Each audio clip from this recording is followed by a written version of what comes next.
Okay, this morning, guys, we're going to talk about disclosures when you are making an offer. So we have a lead-based paint disclosure here, and I'm going to go through the parts of it because it's important that you understand how to set these up for signature. So the first thing you're going to get when you're on the buyer side, the seller is going to have to fill out this section. Most normally, they're going to say the building was built before 78, but they have no knowledge, right? If they say something else, for example, I mean, this one does not matter, right, as much because a home was built later than 78. But if they were to say that they had lead-based paint awareness and reports, they'd have to fill that out. And if they had records, they'd have to check here. And your signatures, your buyer's signatures down here has to reflect that. Most normally, there are two that you have to sign.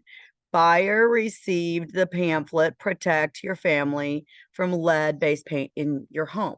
We send that with the disclosure, the main disclosure package that has your wire transfer, your buyer's agency, your lead-based paint pamphlet, and the other disclosures, the broker disclosure, etc. So you've got to, if in doubt, I'm going to always tell you to read the video, review the video, and do what was done in the video. So today I'm making a new video specifically on this part because it's the most common error that I am seeing. So one, there are only two initials waiting here. This is our one of our buyers and the other buyer. There are three lines. I'm going to move these so you can see them. Look that there are three lines for initials. So the first one, buyer has received all of the information listed above. In this case, there's not any information listed above, so we're not going to put something there. Number two, buyer has received the lead-based Protect Your Family from Home, lead-based paint in your home pamphlet. Yes, you've given that out. If you followed the templates or if you've done what you're supposed to have done, you have given that with your other disclosures to your buyer. Now, the third one, buyer has one of the above. Now, this one, we have checked that they waive the opportunity, which is the most common. If they had received a 10-day warranty, then a 10-day inspection period, mutually agreed, then we would check here.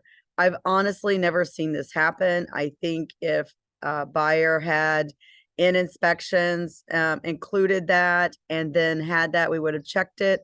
But I've never actually seen it happen. It might even be a deal breaker just because of what goes on with those inspections and the probability of that happening in St. Louis.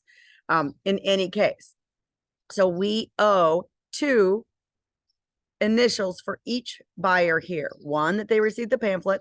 Two, that they have done one of the two things below. We don't have three because there's no reports to be given. So I'm going to move these back down here. The agent had them here on the second line.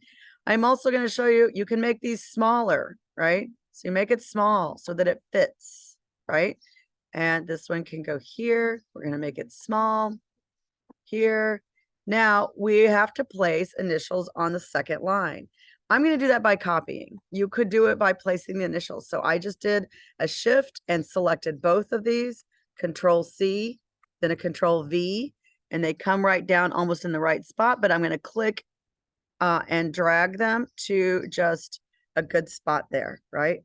So then on the next line, so that you can read this, this is the agent's acknowledgement. In this case, it's the buyer's agent. So this is me in this case, you in some cases, acknowledging that you have informed the seller.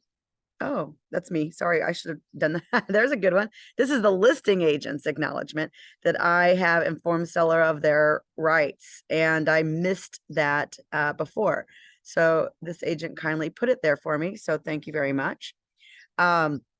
So this is the normally signed for you when you're on the buyer side. It is the listing agent acknowledging that they have given the lead-based paint pamphlet to their seller.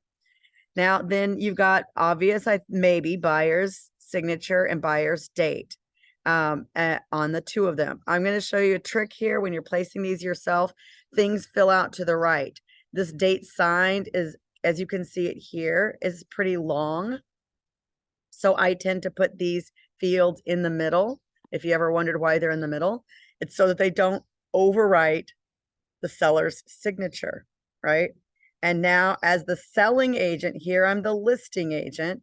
You can see my signature. You can even see how my signature came out with the time and date. So I'm going to move this over here. This agent did not put a place for my printed name. So over here, I'm going to change to my name.